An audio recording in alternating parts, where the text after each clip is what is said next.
Gangguan makan pada usia muda merupakan masalah serius yang dapat mempengaruhi kesehatan fisik dan mental seseorang. Gangguan makan meliputi anoreksia nervosa, bulimia nervosa, dan binge eating disorder. Untuk mengatasi gangguan makan pada usia muda, diperlukan pendekatan yang holistik yang melibatkan keluarga, tenaga medis, dan dukungan sosial. Dalam video ini, saya akan membahas secara rinci bagaimana mengatasi gangguan makan pada usia muda agar dapat mempromosikan pemulihan yang sehat dan berkelanjutan. Pertama-tama, penting untuk mengenali tanda-tanda gangguan makan pada usia muda.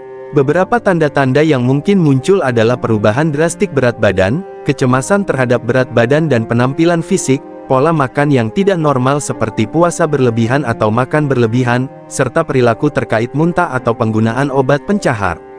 Jika Anda atau seseorang yang Anda kenal menunjukkan tanda-tanda ini, penting untuk segera mencari bantuan medis.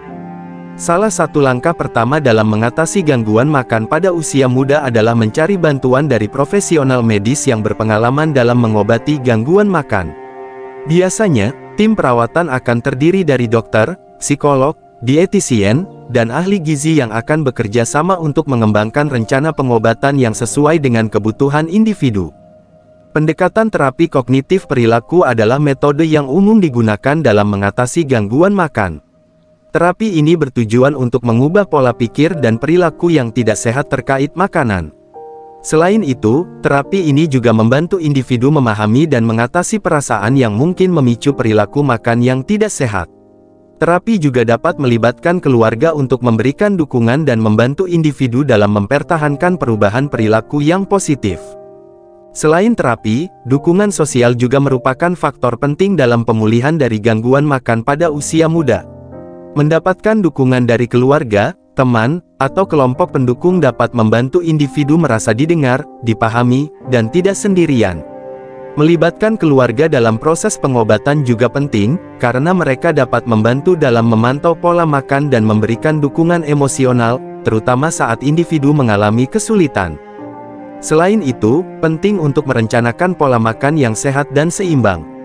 Ahli gizi dapat membantu mengembangkan rencana makan yang sesuai dengan kebutuhan individu dan mendorong asupan nutrisi yang memadai.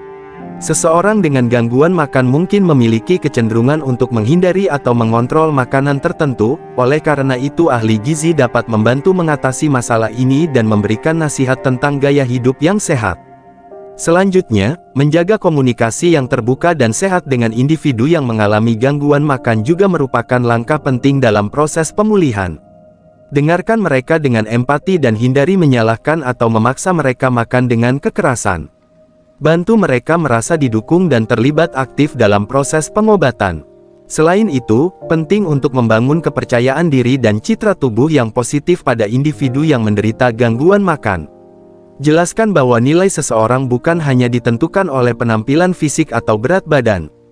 Dorong individu untuk menemukan minat dan hobi yang membantu mereka melihat diri mereka dengan cara yang lebih positif. Terakhir, penting untuk diingat bahwa proses pemulihan dari gangguan makan tidaklah instan. Dibutuhkan waktu, kesabaran, dan ketekunan untuk melalui proses ini. Jangan putus asa jika ada kemunduran atau rintangan, tetapi terus tetap mendukung individu yang mengalami gangguan makan. Dalam kesimpulan, mengatasi gangguan makan pada usia muda memerlukan pendekatan yang holistik yang melibatkan profesional medis, dukungan sosial, dan perubahan pola pikir dan perilaku yang positif terkait makanan. Proses pemulihan memerlukan waktu dan dukungan, tetapi dengan bantuan yang tepat, individu muda yang mengalami gangguan makan dapat mencapai pemulihan yang sehat dan berkelanjutan.